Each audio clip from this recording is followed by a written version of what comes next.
Hi, I'm Nitya, your tutor at Nityaz Academy. Let's learn the Puritan era and colonial literature together, step by step.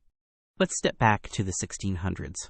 The Puritans came to New England seeking to build a pure religious community. They believed in predestination, that God had already chosen the saved, and in providence, that every storm or harvest carried a hidden message.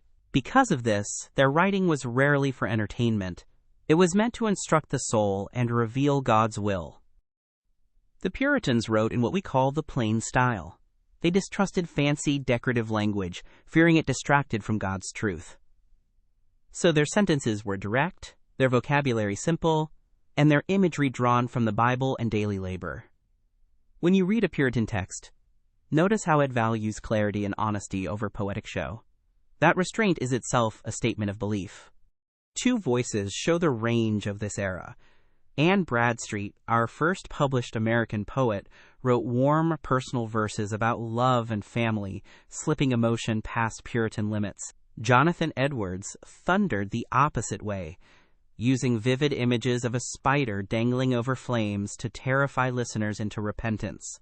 Both wrote for the soul, yet one whispers and the other roars. Compare their tones as you read.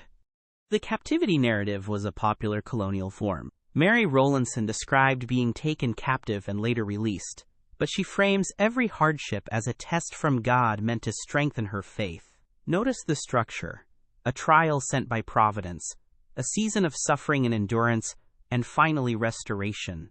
This pattern reveals how Puritans turned even personal trauma into religious meaning. Let's lock it in. 1.